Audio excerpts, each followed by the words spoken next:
What a delight to be able to join with the National Church in walking and praying. So Frog, thank you for having us here today on your farm, Latimer Minster. Can you tell us where exactly we are on your farm? Well, we're standing just in the outskirts of the farm on an ancient footpath. Ooh. 1,000 years at least. Oxford's that way, London's behind us. And yeah, I'm really struck by a verse in Jeremiah which says, go to the crossroads and look, ask for the ancient ways, and then when you find them, walk in them and it will revive your soul. And I think there's something about finding our context in prayer by walking along actual physical ancient paths and realizing how it all fits together. For hundreds and hundreds of years, people have been walking and praying. So I think it connects us and it puts us in context with other eras. You think of other pandemics that have happened in the past, Spanish flu and all sorts of things, even the Black Death, things that 1,000 years ago that people have wrestled with God before, and I think that really helps. I think secondly, it tells us something about the communities that we're trying to pray for, because it gets us under the skin. We're looking, we're asking questions, and we're learning a lot more about the community that we feel called to. But there's something about realizing that people have prayed here before. I'm not a lone ranger. I'm part of a community that has been walking and praying these streets for many, many years.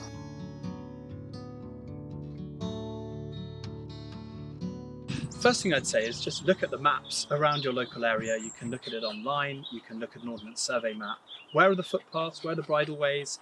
These are open to the public all the time, and it may take you from one part of your town or village to another. It might cross over a couple of fields and get you to somewhere else. And so I just look, find out where they are, and start near home. Start within 5-10 minutes walk if you can of where you actually live. You can do then that praying as part of your kind of daily rhythm. You're going outside, you're doing some exercise, and you're praying at the same time. Be prompted to pray by the things you're seeing around you, and as you walk that path, it will change every single day. Something will be different, and that will prompt you to pray in different ways for different people. Other people come to mind. It's a kind of get out and pray rather than stay in and pray, and I think it's exactly what we need to bring new energy and new freshness to our prayer life. Yeah, it's intentionally, isn't it? I think you don't have to do this on your own. No. You do it with a friend, you do it with some family members. Jesus came alongside two disciples who were going on a walk to Emmaus, and he joined them, and sometimes you find yourself talking about scripture. Sometimes you find yourself talking about, are you the only one in this town that doesn't know what's been going on these last few moments? We get to pour out our heart to one another as we're walking, as we're praying. Perhaps join up with somebody else who's used to a particular footpath, and they will tell you, oh, you turn left here, you turn right here, and you begin to kind of understand a loop, and you'll find that they will open up about their own lives, they'll open up about the community. Join with others and pray with others as you're out walking. I think, you may have a pet, you may have a dog. It may be about just taking some of those normal rhythms that were for your fitness or for your dog walk and enhancing them, infusing them, and turning them part of your prayer life. And it becomes missional as well. It's amazing as you go for walks on normal footpaths, you bump into people and you have an opportunity to speak to them. Even as Jesus bumped into the disciples, started a conversation on the way. These are not separate to mission.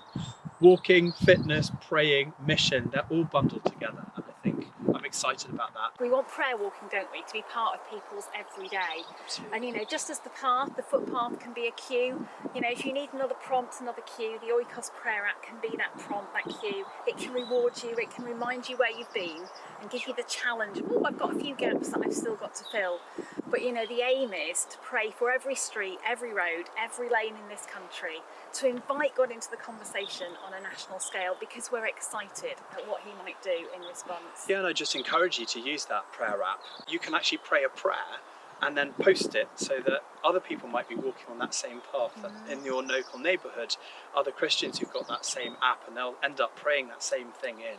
Maybe a verse of scripture that you felt particularly came to mind. Every time you've walked on it, this other scriptures just come to mind again and again. Pop that in there. Infuse the prayer life of your community. Perhaps do it with a small group in your church, or do it with a prayer partner. And, track this together. And as you said, think of covering the entire place. The ancient Christians used to do something on about usually the 1st of November every year. They used to do something called beating the bounds. They did. And what they would do is they would do a church prayer walk once a year on the 1st of November. And they would say, I'm going to walk around this village, this town, and I'm going to pray, and I'm going to worship God, and I'm going to speak about the Lordship of Christ in this place, and I'm going to declare that Jesus Christ is Lord over my whole neighbourhood, my whole community. And they would make a big song and dance about it. It was often the day straight after Halloween, and they were just like, this is part of my declaration of the goodness of God and the power of the resurrection. And I think we've fallen out of these habits for whatever reason, but they speak of something quite deep within us, a need to, in a public place, even if there aren't many people listening, to declare the Lordship of Christ and the goodness of God in a really difficult time. And just doing this regularly is such a helpful discipline. So covering the UK in prayer might seem a huge task, but actually it starts with our local, it starts with our streets, our front doors, and in discovering some of these ancient practices, we might discover something new about ourselves and God too. I really hope so. Go for it. Thank you, Frog.